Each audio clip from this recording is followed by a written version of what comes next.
All right. Good evening. This is Entrepreneur Pitfall number 15. And today is going to be a little bit different. I normally kind of pre-plan what it is that I'm going to talk about, and I normally write down bullet points because I tend to be over-organized. But today was one of those days that I literally just kind of wanted to go with what I was feeling. It was such a good day. Today at the seminar that I went to, a workshop that I went to, that I decided that that's what I'm going to focus on for my pitfall for today. It is going to be Entrepreneur Pitfall number 15, and that is not recognizing when it's okay to be vulnerable.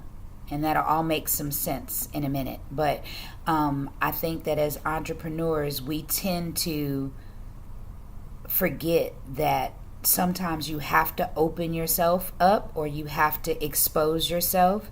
You have to be vulnerable in order to receive what you need to grow. And that was my lesson from today. So just a short story. I came to Dallas to go to Take the Leap 2016, which is run by Dr. Nadia Brown. She is the founder of the Doyen Leadership Institute. She is absolutely awesome. I came out to go to her workshop/seminar just because I wanted to support her, but I learned so much and I gained so much from this weekend.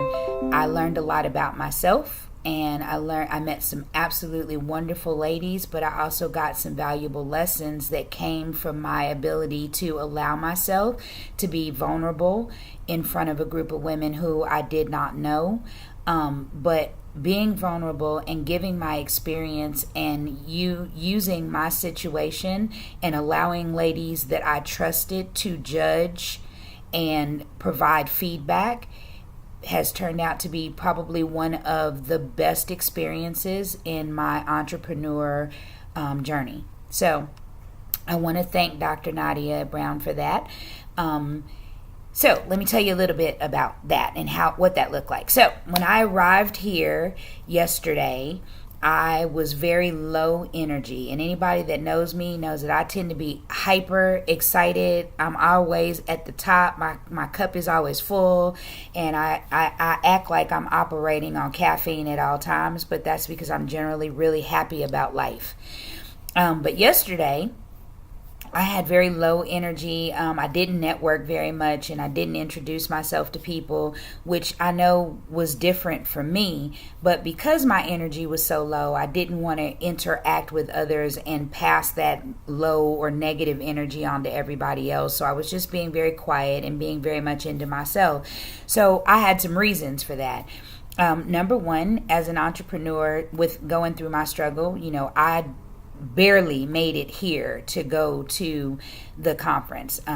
I had just enough money to get on the bus to make it to the conference, and I had just enough money to make sure that I was at the conference, and that was it. So from a person who is used to having money and used to not struggling financially, taking a trip to go somewhere and then being there on faith and being there on the kindness of people who love you, because I'm staying here with a friend. Shout out to Robert Ray. I absolutely love you. But I was here and so uncomfortable because I don't have money, and because I'm staying with somebody, I couldn't afford to stay at a hotel.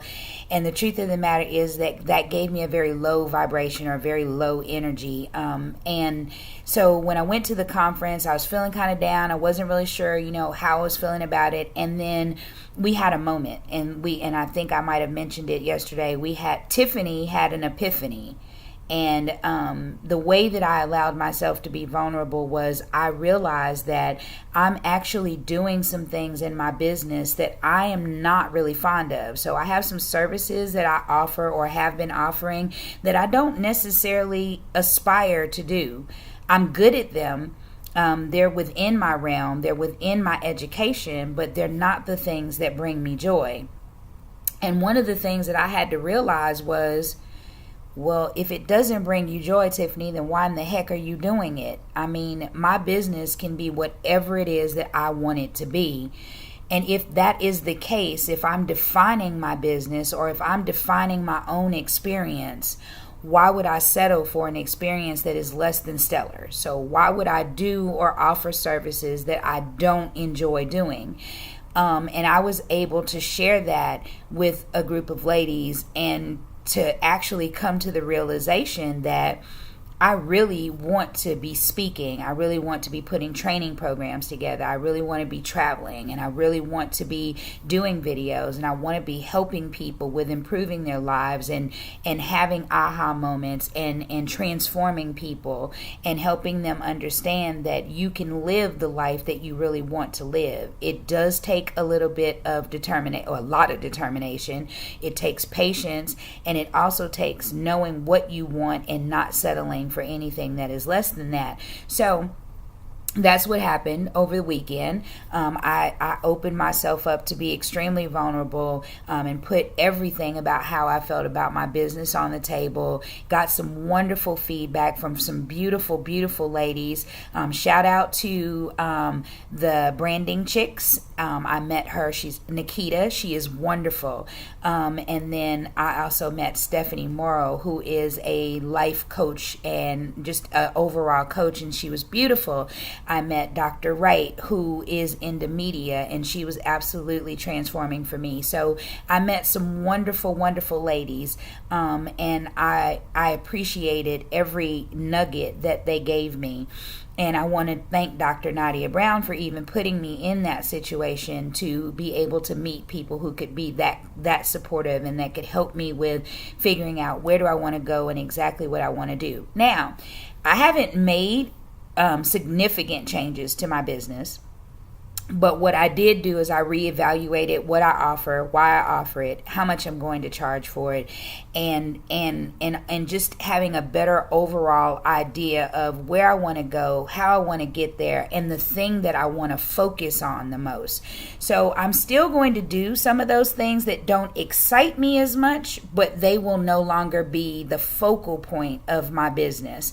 I'm going to shift gears, and I'm going to do things a little bit different so that I can be happier every day.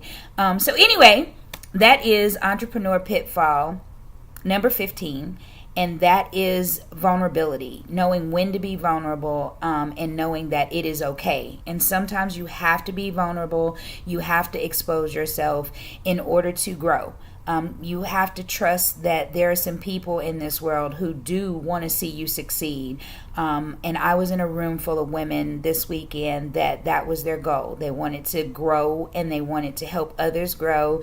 And the energy was just so high and it was really transforming. So if you guys have not had a chance, I say go check out Dr. Nadia Brown's page, and then also go check out the Doyen Leadership Institute. She is going to have some more workshops that are coming up, and I hope to see you there. I hope to be at some point in 2017 doing some of my own workshops that some of the ladies that I met. I hope to be collaborating with them, inviting them to my workshop, and I also hope to be going to some of the wonderful things that they have planned coming up in their careers or in their journeys as entrepreneurs. So that is it for this evening. I am going to be back with something probably a little bit more scheduled and a little bit more organized tomorrow, but for today it felt really good being vulnerable. And I know it's very rare that you can say that vulnerability felt good, but today was one of those days. A conversation I had with my son, and this is a parting thought. People like to draw boxes, and they like to subliminally let you believe that that's where you belong, inside that box that they have created. But you don't belong in any box, especially when you are an entrepreneur. You can draw whatever you want, and it can be whatever you want it to be. It can be a circle, it can be a square, it can be a triangle. It doesn't even have to have a format. You just have to know that if you believe in yourself, you can accomplish whatever it is that you want, because you are your only roadblock. So, with that being said, hopefully you guys got something from this. I hope that you have subscribed to my YouTube channel. I'm going to be honest with you. I am really, really trying to get to that 100 subscribers, and some of you guys are you're not participating. That's what I'm saying. So y'all are not subscribing. I need you to subscribe so that it can make me happy. You want to see me happy because you want me to be upbeat when I do these videos, because it is helping somebody. I don't know who, but it is helping somebody. At any rate, subscribe to my YouTube channel and follow me on social media. I can be found at Velvet Rope Experience pretty much across every social media platform. And I am super excited that I have now made it almost halfway through my October challenge. I am at the 15th. So I'm excited about what it is that I'm doing. And until the next time, I will talk to you guys later.